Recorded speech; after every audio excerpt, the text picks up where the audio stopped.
Hey guys, I hope everybody is doing great this evening. Listen, I was going to talk about this in the morning for the morning opinion, but I'm actually going to talk about this tonight because I think it's really important. The information not only that I learned today about a similar case that happened recently in the past year, but also what happened today with this particular case. So we're going to get into this tonight because I just really, really think it's important to kind of talk about this while the story is hot. Okay. So I appreciate everybody that will be coming in the building. Make sure that you guys are sitting back and relaxing and enjoy the ride because we are actually about to get into this, guys. Okay.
Okay, guys. So first of all, I really did look into this information because shout out to D. Durrell. I was over there on his panel today, and we briefly discussed this matter. We were talking about how this came about and what was going on with this situation.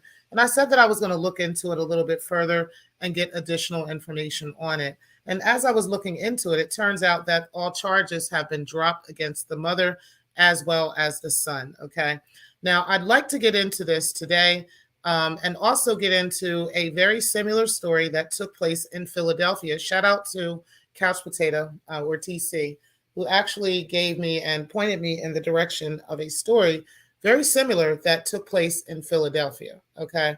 And we're going to get into that as well and kind of how the media reacted to this child and what he did as well as to what happened here. So let's start with what is going on here with this situation with Carlishia and her son, and then we'll get into this situation in Philadelphia, and then I'm going to give you guys my commentary on both of them. Okay, so Chicago cops falsely arrested mom and 14-year-old son in a shooting at a hot dog stand.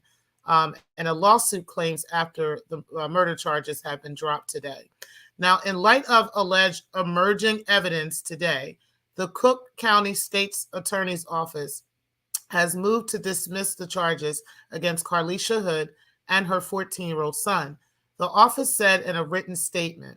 Now, based upon the facts, evidence, and law, we are unable to meet our burden of proof in the prosecution of these cases.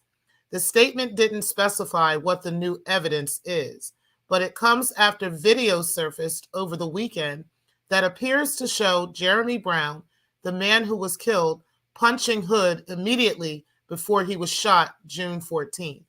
The video, widely distributed on social media, apparently was taken by a bystander and doesn't show the shooting, which officials said was captured by high-definition surveillance cameras. In presenting their case last week, prosecutors said Brown, 32, punched Hood in the head at a Maxwell Street Express in Halstead after the two got into an argument while waiting in line for the food. Hood texted her son and had him come to the restaurant as the argument turned physical, according to prosecutors, who said the boy took out a gun and shot Brown in the back. Brown ran from the store as Hood's son allegedly continued to fire. The teen and his mother followed Brown to the parking lot, where she told her son to keep shooting Brown and to kill him, prosecutors said. This is all according to prosecutors, people. Now, Hood also was accused of telling her son to then shoot Brown's girlfriend and of trying to take the gun from her son afterward. The two left the scene and went home. Prosecutors said Hood had a valid firearm owner's identification card and a concealed carry permit. She had no previous criminal record. Hood didn't answer questions as she walked out of the Cook County Jail on Monday afternoon. She and her family later declined to comment at their home. But Ari Williams, the family's attorney, said in a statement that the charges have caused great harm to Hood and her family and their reputation. Miss Hood is and always has been a victim, Williams said, adding that Hood will file a lawsuit in the case on Tuesday morning. Brown's family wouldn't comment. Now, I originally thought everything that I'll tell you what I originally heard about this story, okay? What I originally heard about this story is that they were at some place in line for some type of food or something of that nature. And that the two, the gentleman and the woman, Carlishia and the man, the Jeremy guy, got into an argument. How they got into the argument was over the line. This is what I was being told, okay? It wasn't anything, had nothing to do with them knowing each other. It had nothing to do with anything along those lines. It was just them in line with each other, and somehow they got into a kerfuffle in this line, okay? And the argument turned into an actual physical altercation, and her son was called to the scene, and the son, in protection of his mother, shot this man, okay? This is the initial story I was told. Now I'm getting this story, and the prosecutors allegedly have added all these different things to this, claiming that that the mother was telling the son to go after the girlfriend. The mother was telling the son to continue to shoot this person even after he initially shot him already. All of this stuff. That just doesn't make sense to the story. Okay. To me, it sounds like the prosecutors were attempting to make this young black man sound like a monster, okay, which they attempt to do with black men all over the place, okay? They always tend to make black men seem like they are these monstrous, horrible people that are out to murder everybody and kill everybody, and everybody should be afraid of the black man, okay? But what I want you guys to hear is a story about a young white boy, or whatever race he certainly isn't black, okay, who did the very same thing for his family at a Philadelphia pizzeria about a year ago. And this young boy, I watched the video. Now, I'm going to put a link to this in my description box so you guys can go over and look at the video. The video is on NBC Philadelphia, so I cannot play the video for for copyright purposes. However, I can play the audio of the video. And what you guys will hear in this audio, I want you guys to hear the stark difference in how even the media responded to this young man protecting his family, okay, as opposed to what they have to say about this white young boy and this black boy who was taking care of his mother. Now, let's go ahead and listen. Video that shows the moments before a 14-year-old defended his mother and shot a robber inside this Philadelphia pizza shop. NBC 10's Deanna Durante has new information tonight about what happened. She has the story from Spring Garden. Behind the counter of Bold Pizza, a woman and her son. You can see the efforts to hand over the cash. The boy moves to the right, and sources say he grabs a gun from under the counter and struggles with the gun's holster. He gets the weapon free and fires. My family's been in the business a long time. My father, brother, they've been robbed before at bars they've owned, worked at. So I've always kind of had that in my head. Kelly Ann's has been here in Spring Garden since the early 90s. JP O'Connor is the second generation to operate it, and he was behind the bar on Saturday night. I thought like it was someone robbing somewhere, like shot someone. You thought they got hurt in there? Yeah, that's kind of just what you would figure. It wasn't until the police showed up and neighborhood chatter began, he heard it was the 14-year-old who pulled the trigger. I feel bad for both people involved, honestly. The little kid, the person that was shot, but this is a well-lit street, maybe there's a lot of action, foot traffic, that there shouldn't be too much stuff like that going on, but... The area has changed since JP's family opened up here, but he says the city has changed too. And you just don't know who has access to weapons. If people have to take things in their own hands when people enter their business and want to cause harm to their employees and customers, then I think it's a good thing for sure. Now, charges are pending against the man who was shot inside that pizza shop, and investigators tell us that there were two other men they believe were with him that night, trying to pull off a similar crime at a store before he ended up inside that pizza shop. Tonight, investigators are looking for the identities of those two men, and if you have any information, they're asking you contact Philadelphia Police. In Spring Garden, Now, do y'all hear the stark difference in that 14-year-old and how they're reacting to this white 14-year-old kid who is protecting his mother, right? He had pulled a gun. Now, I want you guys, when y'all see the video, I looked at the video, right, of this particular incident. This young boy did not pull that gun from under no counter. He pulled that gun off his waist. It is clear as day that he pulled that gun from a holster off of his waist, honey. Okay? Now, if that 14-year-old is able to protect his family without any gripes, without any issues, without any problems, why is it that this black boy is not able to have the same energy for his mother? Is he dangerous now because he is protecting his mother, right? Because what happened in the situation with this young 14-year-old and Carlishia is this young black boy was protecting his mom. That's what he's supposed to do. That is in the nature of a man, is to protect and provide for the family. That is what they do. So was this 14-year-old boy supposed to sit there and just watch his mother getting beat up by a stranger and do absolutely nothing? Or was he supposed to take action? Would I want my 14-year-old to shoot somebody on my behalf? No, I wouldn't. But would I be angry at my 14-year-old for protecting me? No, I wouldn't. Because that's what he's supposed to do. He's a man, right? He's going to be a man. This is what he's supposed to do. And we have built this idea around black men that black men are so quote unquote toxic, and they have this quote unquote toxic masculinity, right?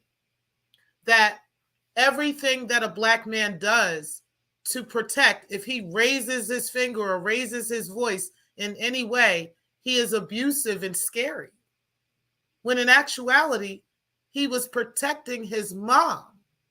The same way that little white boy, the little 14-year-old white boy who everybody in the neighborhood agreed that he was a hero because he was protecting his mom.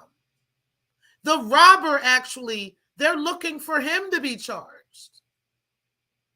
They can't find the robber. They're worried about this 14-year-old because they can't find the person that was coming in there that was trying to harm his mom.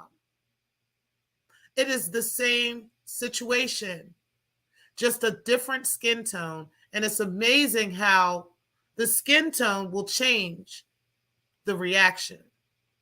I just needed everybody to see that. And like I said, shout out to Couch Potato, who pointed while we were having this conversation, because I actually brought it up about this young boy's skin tone and why he was getting so much backlash from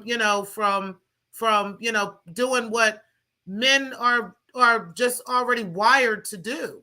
You understand? They're already naturally wired to do these things, okay?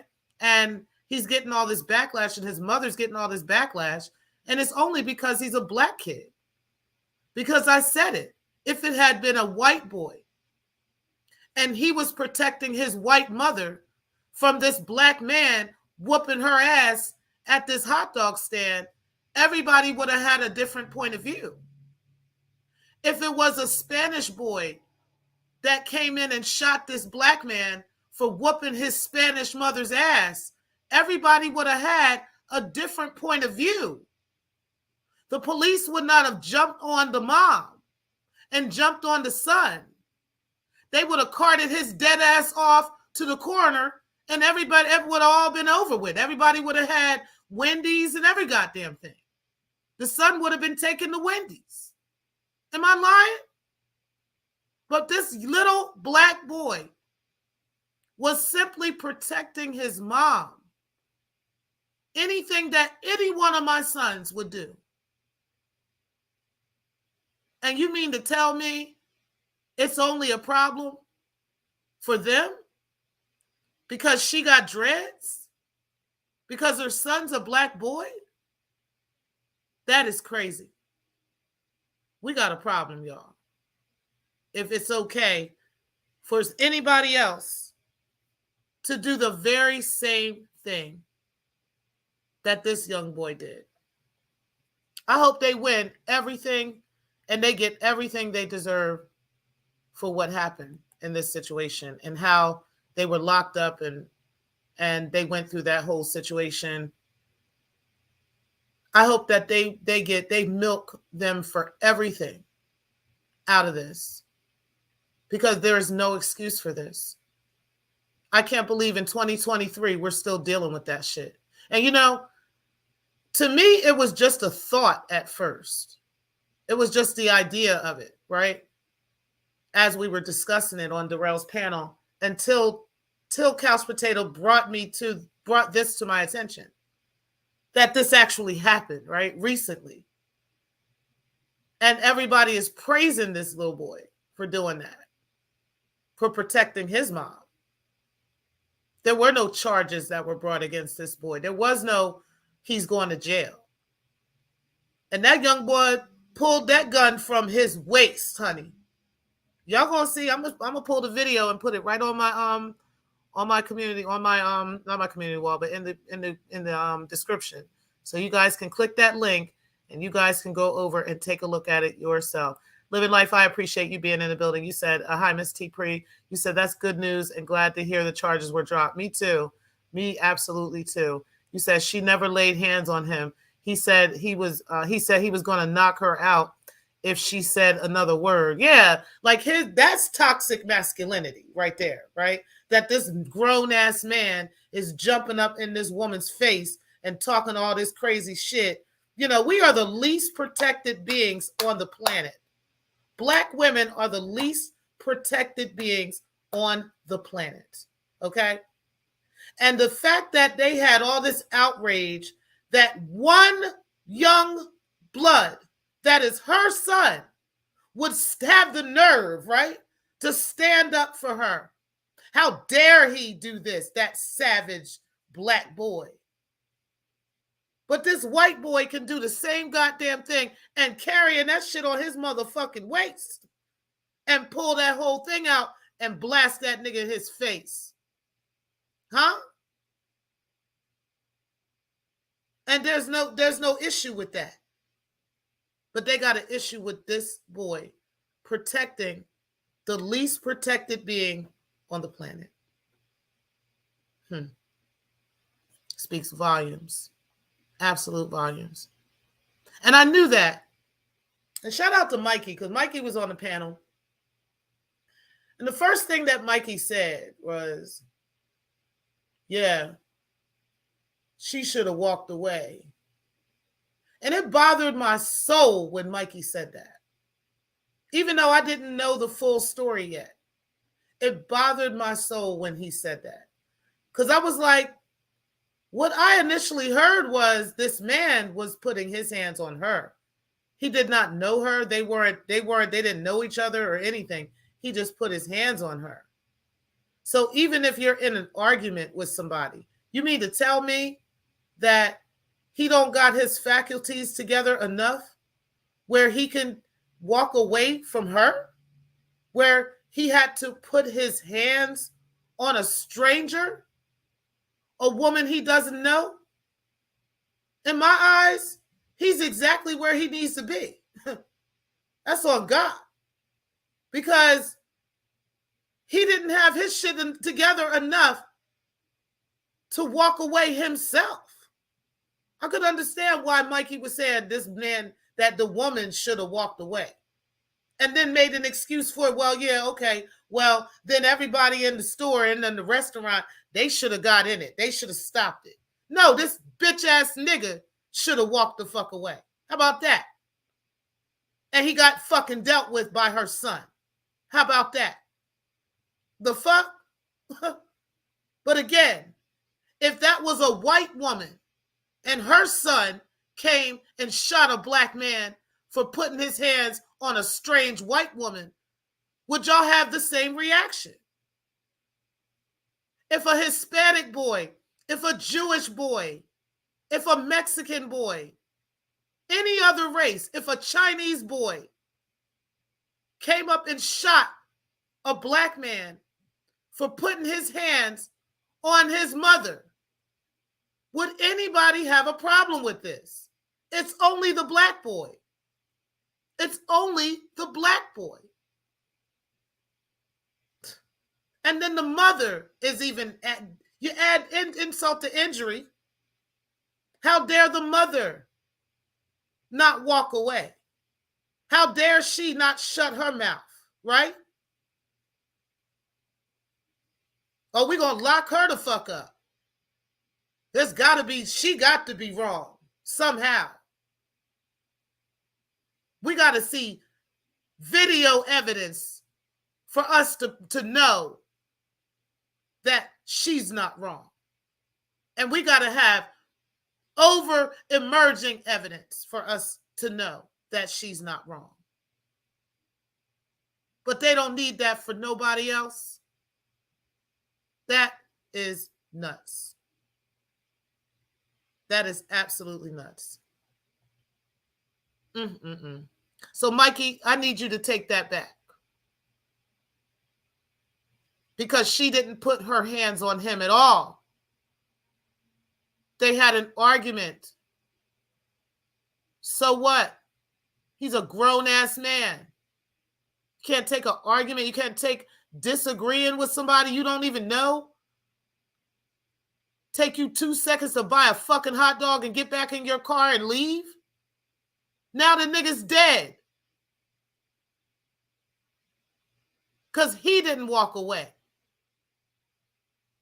But this black woman and her son, for protecting this least protected being, are the ones being dragged. Yeah, I need you to take that back, Mikey. You said he was menacing and quick to get physical on a woman. He got exactly what the fuck he deserved. 100. 1 motherfucking 100. What's up, Alan? I appreciate you. I got to go over and watch your show. I know you were live, but Darrell I was on the panel over there. So when I realized you was live, I'll go over there and check you out, though. But I appreciate you coming over. And you said, salute T-Pre and Chatters. You said, see, running up on people's family for no reason can get you killed. That's on God. That's on God. Yeah, Mikey, I need you to say that. You said, I just said I don't condone what he did. That's messed up. Okay. Preach, T-Pre. Hey, Pixie, I appreciate you. You said I would have beat him up, but now I would not shoot him. Well, I don't know. You don't know what you would do if it was your mom's. You understand? Like, you don't know what the fuck you would do if it was your mom's. I know what the fuck I don't know what I would do if it was my mom's. I know what though. Okay, I'm just saying, that guy's probably not going out of there if that man is putting his hands on my mother in front of me. Okay, like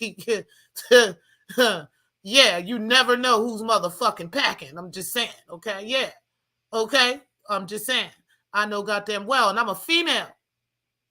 I know motherfucking well ain't nobody putting their hands on my mom in my face. You understand?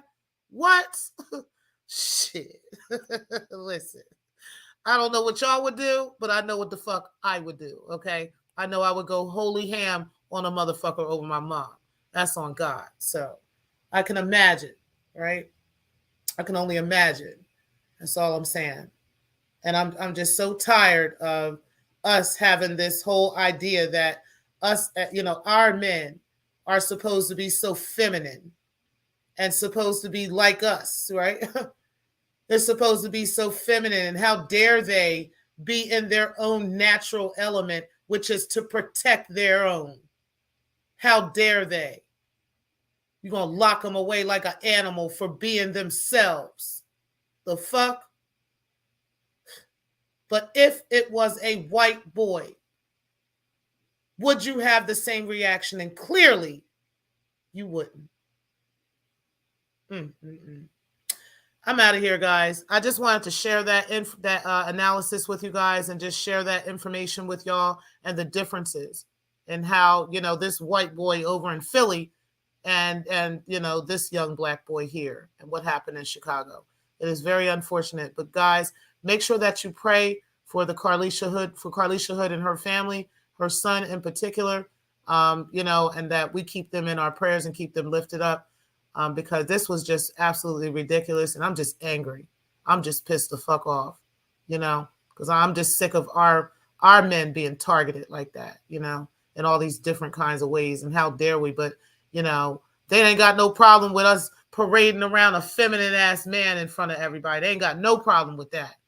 No problem with that. No problem with that. And that feminine man is not supposed to have any masculinity with him at all. He's not supposed to have any type of protection, any idea of protecting his own. Disgusting. I'm out of here, y'all. I'm just pissed off. I'll talk to y'all later. I truly appreciate everybody for being in the building. And again, make sure y'all hit the like button and pray for the Hood family. Peace, guys.